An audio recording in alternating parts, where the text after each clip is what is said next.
তাহলে মানুষের একসময় কিন্তু ধারণা তৈরি হবে যে আম বুঝেই ঝুড়ি থেকেই হয়। ও আসসালামু আলাইকুম, চলে আসলাম আরও একটি নতুন ব্লগ নিয়ে। আজকে আমরা যাচ্ছি একতারপুরে। একতারপুরটা রাজশাহী থেকে প্রায় 20 কিলো দূরে, একটা রাজশাহী থেকে একটু দূরে হলেও সম্পূর্ণ গ্রামীণ পরিবেশের ভিতরে অনেক সুন্দর জায়গা। এটা সরাসরি রাজশাহী থেকে যাওয়া আলাদা রাস্তা থাকলেও আমরা আজকে এসেছি প্রথমে মরমরিয়া, রাজশাহী থেকে 16 কিলোমিটার দূরে মরমরিয়া থেকে আর কি ভ্যানের, এই তো দেখতে পাচ্ছেন, ভ্যানে করে আমরা যাচ্ছি এখন একতারপুর বাগানে। আজকে আমরা দেখব যে আমগুলো কিভাবে কালেক্ট হয়, কিভাবে গাছ থেকে নামানো হয়, কিভাবে সেই আম সবার মাঝে বা যারা ক্রেতারা নেয় তাদের কাছে কীভাবে পৌঁছে দেওয়া, আমাদের ব্লগের মাধ্যমে দেখানোর চেষ্টা করি। যারা আমাদের ভিডিও দেখেন তারা অবশ্যই জানবেন এবং অবশ্যই কমেন্টের মাধ্যমে জানাবেন যে ভবিষ্যতে আপনারা আর কী কী দেখতে চান। তবে আমের যে বিষয়টা না বললেই নয়, বাংলাদেশের মধ্যে সবথেকে কিন্তু আমের একটা হাইপ, যেটা যে রাজশাহীর আম, এটা কিন্তু একটা আলাদা মজা বা টেস্ট আছে, যেটা কিন্তু অন্যান্য এলাকার আমের অতটা পাওয়া যায় না। যদিও সবাই বলে যে সব এলাকার আমই ভালো, কিন্তু বেসিকভাবে গ্রাহকদের চাহিদার উপর ভিত্তি করে জানা যায় যে রাজশাহীর আম একটু বেশি সুমিষ্ট। আর এটা এখন তোলার সময় হয়ে গেছে, বেশ কিছুদিন ধরে গোপালভোগ উঠছে। আর আজকে আমরা যাচ্ছি সেই বাগানে গোপালভোগ প্লাস ক্ষীরসাপাত আম দেখার জন্য। আমরা আজকে দেখব কীভাবে আম আর কি কালেক্ট করে বাংলাদেশে সকল গ্রাহকের কাছে পৌঁছে দেওয়া যায়। গ্রামীণ পরিবেশের মধ্যে কিন্তু জায়গাটা খারাপ না। আপনারা খেয়াল করলে দেখতে পাবেন রাস্তার দুই পাশে কিন্তু অনেক আম গাছ আছে এবং সেই গাছগুলোতে কিন্তু আমও আছে। যদিও এবার প্রতি বছরে নেয়, এবার কিন্তু আম যথেষ্ট ফলন হয়নি, কারণ মুকুলের সংখ্যা প্রচণ্ড গরমে অনেক কমে গেছে। আর কম হওয়ার জন্য কিন্তু আমের ফলনটাও কম, যার ফলে কিন্তু সারা দেশেই এবার তুলনামূলক আমের সংখ্যা বা আমের উৎপাদন কম হয়েছে। তাহলে আমরা আজকে যাই, দেখি কতদূর যাওয়া যায়। এখন আমরা মেন রাস্তা থেকে একটা গ্রামের কাঁচা রাস্তায় যাওয়ার চেষ্টা করছি, যেটা আপনারা দেখতে পাচ্ছেন। আমরা এই ভ্যানে করে আসছি। এখন আস্তে আস্তে আমরা এই গ্রামের মধ্যে ঢুকে গেলাম। একদম গ্রামের কাঁচা মাটি, যেখানে কোনো পাকা হয়নি। মাটির সাথে সাথে বাড়িগুলো দেখলে বুঝতে পারবেন যে নতুন কিছু বাসা হয়েছে। এখানে অনেকেই মাটির বাড়ি কিন্তু আছে। আস্তে আস্তে আমরা একটা বিলের ধারে, একতারপুর বিল আছে, এই বিলের ধারে গাছের ওখানে যাচ্ছে, যেখানে বাগান আছে। গ্রামের ভিতর দিয়ে, গ্রামের একটা জিনিস কিন্তু খুব ভালো লাগছে, যে রাস্তাগুলা বাড়ির ভিতর দিয়ে। আমরা আরও কিছু দূর এগিয়ে সেই আমাদের কাঙ্ক্ষিত বাগানে যাব। রাস্তাগুলো দেখলেই বোঝা যাচ্ছে যে কতটা গ্রামীণ এই এলাকা, কারণ এখানে কোনো আধুনিকতার ছোঁয়া এখনও পৌঁছায়নি, আর না পৌঁছানোই ভালো।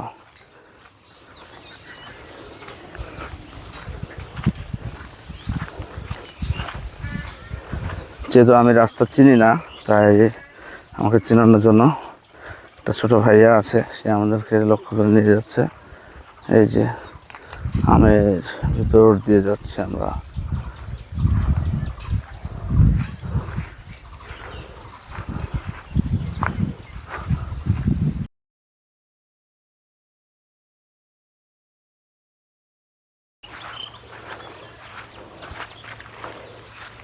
পাকা ধান, পাকা ধানের ওই পাশে কিন্তু আমের বাগান।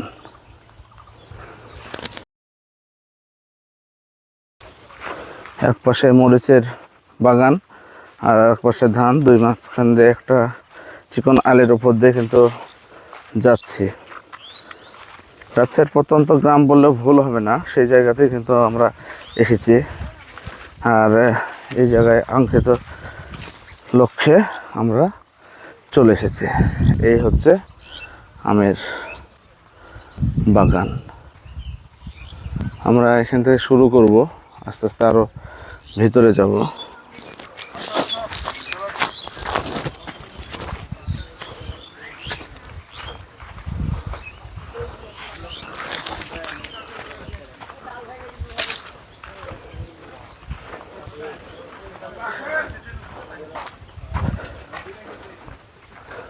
চিকন রাস্তা,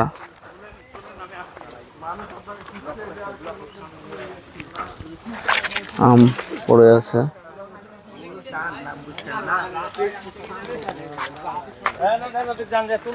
ছোট একটা কাজের মধ্যে এখানে সবই আম। আমরা আমের ভিতর দিয়ে প্রবেশ করছি। এই যে চলে আসছে, সবই আম, ল্যাংড়া, খিরসাপাত, এগুলো সব আমে আছে। এখন আমরা দেখব কিভাবে এখানে। প্রথমে আমরা একটা ছোট করে বাগানটা ভিজিট করে নিই। এখানে আশেপাশে কিন্তু বেশ কয়েকটা গাছ, বলতে প্রায় 50-60টা গাছ নিয়ে একটা বাগান হয়ে আছে। এখানে সবই কিন্তু বাগান, সবই বাগান।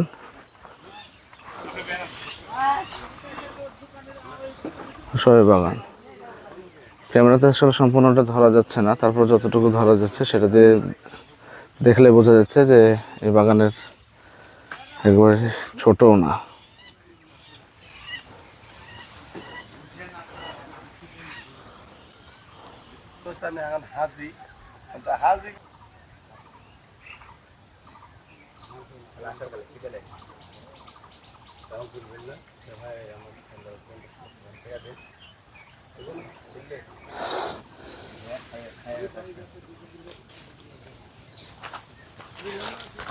এই গাছে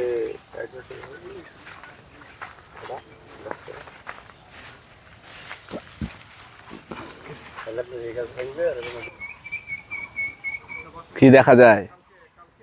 এটা খিরসাপাত, খিরসাপাত, খিরসাপাত দেখা যায়।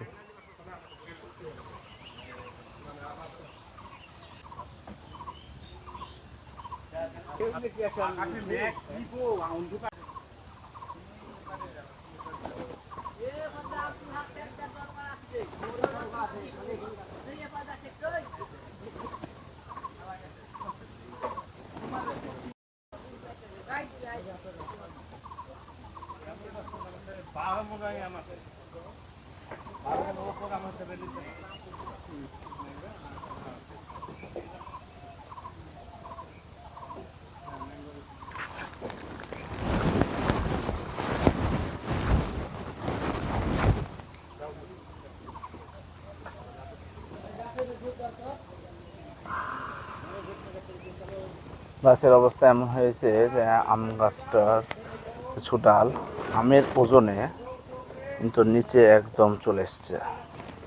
এটা কিন্তু আমের ওজনে একদম মাটিতে, ফ্রম বটম টু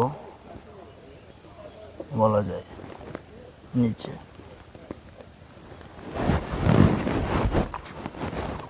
গাছের উপর থেকে নিচে।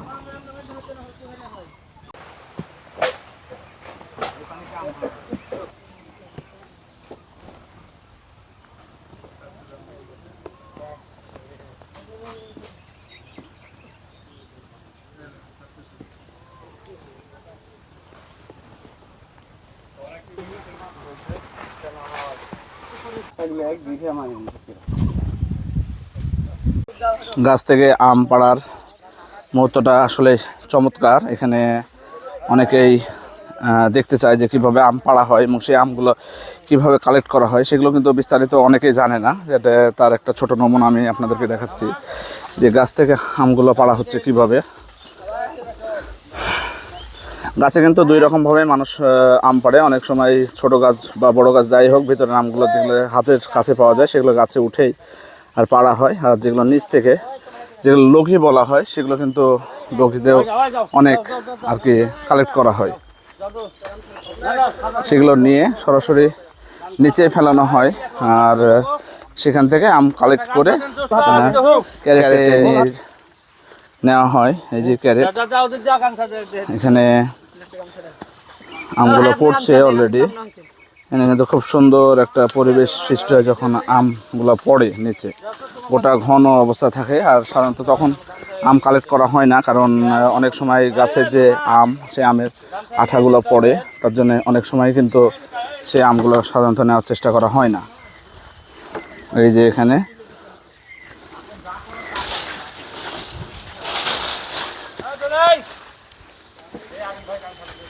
ভাই আম পাড়ছে। এখানে একটা আম দেখা যাচ্ছে এবং এখানে কিন্তু প্রায় অনেক আমই আছে যেগুলো কিন্তু আর কি নিচ থেকেও পাড়া যাবে। যেগুলো নিচে পাড়া যায় সেগুলো আর কি ওই যে পাড়া হচ্ছে, সেগুলো কিন্তু একটা নির্দিষ্ট জায়গায় আমগুলো জড়ো করে এক জায়গায় করে রাখা হয় এবং পরবর্তীতে সেই আমগুলো কিন্তু ক্যারেট আকারে নিয়ে নেওয়া, মানে ক্যারেট আকারে বললে ভুল হবে আসলে, সরি, ক্যারেটে, এই যে ক্যারেট নেওয়া হয়েছে, এই ক্যারেটে সবগুলো আম কিন্তু এক জায়গায় করা হয়। তারপরে পরবর্তীতে সেগুলো সর্টিং করে বা ছোট বড় যে আমগুলো হয় সেগুলো এক সাইজ করে সেগুলো নেওয়া হয়। সাধারণত বাগান থেকে একটু দূরে এই যে কালেক্ট হয়ে গেছে, এভাবে মাথায় করে দূরে প্রায় হাফ কিলো দূরে, কারণ এখানে তো বৃষ্টির পানি আপনারা দেখতে পাচ্ছেন বা অপরিষ্কার, তার জন্য অনেক সময় এখানে করা হয় না। আমগুলো সুন্দর করে নিয়ে গিয়ে একটা নির্দিষ্ট জায়গা আছে, সেখানে আমরা কিছুক্ষণ পরে যাব, সেখানে আমগুলো সবগুলো কিন্তু রেডি করা হয়। হ্যাঁ, এই যে ভাই যাচ্ছে। কোথায় নিয়ে যাচ্ছ বাবু? হ্যাঁ, বাবু সামনে নিয়ে যাচ্ছে। নিয়ে যাও, আসছি আমরা। হ্যাঁ, সবগুলো নিয়ে গিয়ে আর কি হবে, এখানে চমৎকার কিছু মানে প্রাকৃতিকের জায়গা যেটা হয় যে এই যে আম গাছে কিন্তু একটা সুন্দর পাখির বাসা। এখন পরিবেশটা আসলে কতটা সুন্দর আপনারা জাস্ট ইমাজিন করতে পারবেন। এখানে না, রাঙ্গা শালিকের বাসা, আসলে ওই বাসাটার নাম হচ্ছে রাঙ্গা শালিকের বাসা। তো এই যে কালেক্টিং যে আম, মানে সাধারণত আমরা যেটা বলি যে আম সংগ্রহ, সেই আম সংগ্রহটা কিন্তু এইভাবেই হয়। এটা গাছের আম আপনারা দেখতে পাচ্ছেন, সব গাছের মোটামুটি এক। এখানে অনেক বাগান আছে, আমরা বাগানের এক পাশ থেকে আর কি ভিডিওর সুবিধার জন্য ভিতরে আরও আম আর কি কালেক্ট হচ্ছে। এরকম অনেক ক্যারেট, এখানে আজকে প্রায় 50 থেকে 60 মণ আম কালেক্ট হবে, সেই অনুযায়ী হচ্ছে আম কালেক্ট। 50 থেকে 60 মণ আম হবে, সেই আমগুলো কিন্তু কালেক্ট চলছে। এবং একটা গাছ আম সংগ্রহের পর কতটা অসহায় হয় সেটাও কিন্তু দেখা যায়। মানে একটা গাছে কিচ্ছু নাই, একটু আগে কত আম ছিল অথচ একদম নিঃস্ব। মানে আপনারা এখানে দেখলেন যে এই যে এক পাশের অংশটা দেখেন আর এই বাম পাশের অংশটা দেখেন, মানে টোটালি শেষ। ঠিক এভাবেই আসলে প্রকৃতি আমাদেরকে খালি দিয়েই যাচ্ছে, সে তুলনায় আমরা কিছুই প্রকৃতিকে দিচ্ছি না। বলা যায় যে খালি আমরা নিচ্ছি তো নিচ্ছি। প্রকৃতি আসলে কতটা সুন্দর এটা না দেখলে বোঝা যায় না। দূরের যে আমগুলো সেগুলো কিন্তু খুব সুন্দরভাবে গাছে আছে। এই যে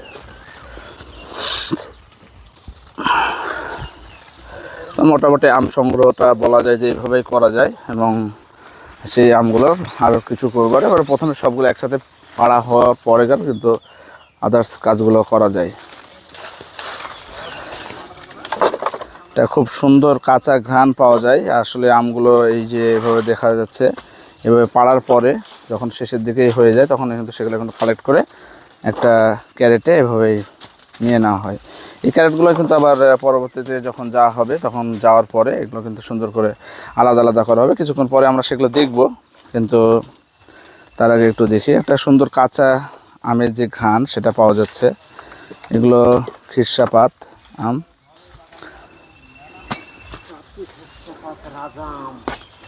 আমের রাজাই বলা যায় যে খিরসাপাতকে। ওয়াও, এটা আলাদা সুন্দর একটা স্মেল আছে।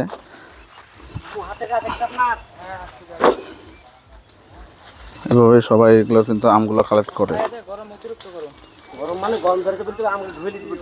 এখানে একটা আলাদা অতিরিক্ত গরম। আমের ভিডিও কালেক্ট করাও যে কতটা কষ্টের সেটা দেখলে বোঝা যাবে যে একদম ঘাম ঝরছে। আসলে সাধারণত বাগানগুলোয়, আম বাগানে কিন্তু ভালোই গরম হয়, আর আজকে রাজশাহীতে যথেষ্ট পরিমাণ বাতাস নাই বললেই চলে। আম দেখতে যতটা সুন্দর লাগে, ভিডিও কিন্তু ততটাই কষ্টের।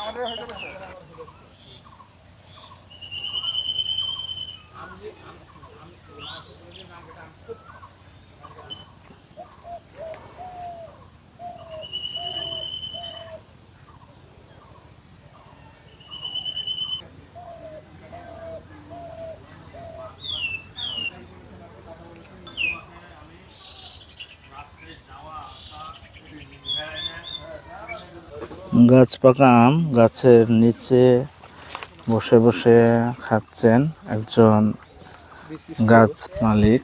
আর সব থেকে মজার যে বিষয় সেটা হচ্ছে যে এই গাছ পাকা আমগুলো কিন্তু আলাদা করে দেওয়া হয় না। যারা গাছের আম সংগ্রহ করে বা যারা গাছের আম পাড়ে তারাই কিন্তু এই আমগুলো নিয়ে নেয়। এখানে একটা বিষয় এমন হয় যে গাছ পাকা আম যদি একটা গাছে সম্পূর্ণই গাছ পাকা থাকে তো সম্পূর্ণই তারা কিন্তু নিয়ে নেয়। এই যে গাছ পাকা এখানে বেশ কিছু আছে, একটা আস্তে আস্তে এখানে কিন্তু সেগুলো সব কালেক্ট করে হচ্ছে। সব আম এখান থেকে চলে যাবে কিছুক্ষণের মধ্যেই। বিভিন্ন জায়গা থেকে আমগুলো কালেক্ট করে সবাই কিন্তু কালেক্ট করছে, সেগুলো আস্তে আস্তে এক জায়গায় জমা করে এখন চলে যাওয়া হবে। বাগানেই মাপ দেওয়া হয়ে যায়, প্রায় 2 ক্যারেট, এক একটা ক্যারেটে 25 কেজি করে আসে। দিয়ে সুন্দর করে সেইগুলো মাথায় করে চলে যায়।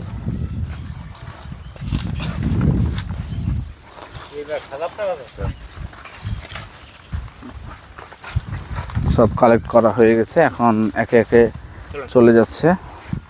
একটু দূরেই একটা জায়গা আছে যেখানে আমরা আর কিছুক্ষণ পরে যাব এগুলো দেখার জন্য যে আসলে কেমন হচ্ছে।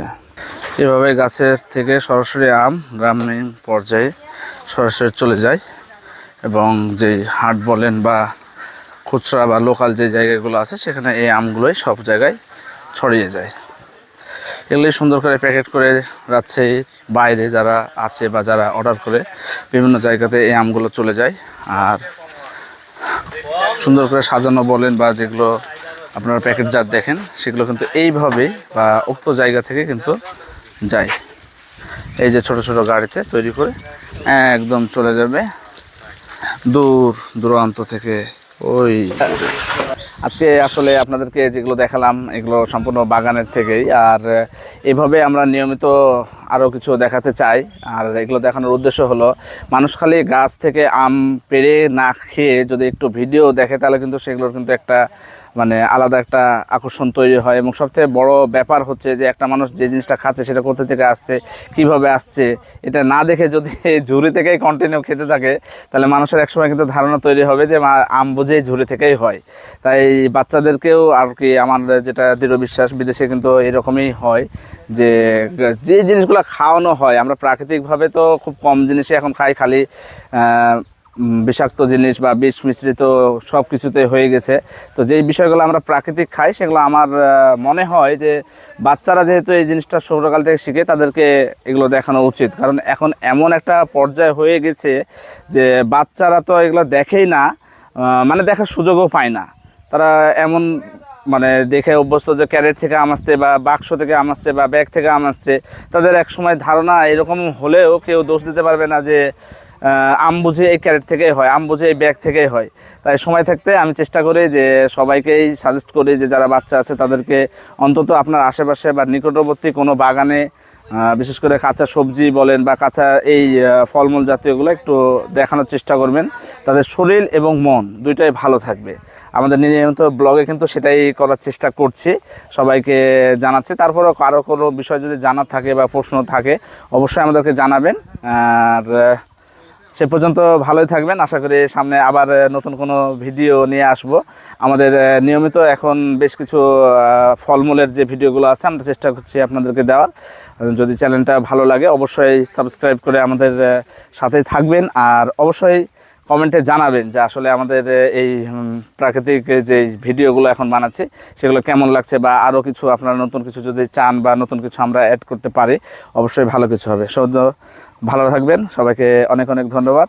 দেখা হচ্ছে খুব শীঘ্রই নতুন কোনো ভিডিওতে। আল্লাহ হাফেজ।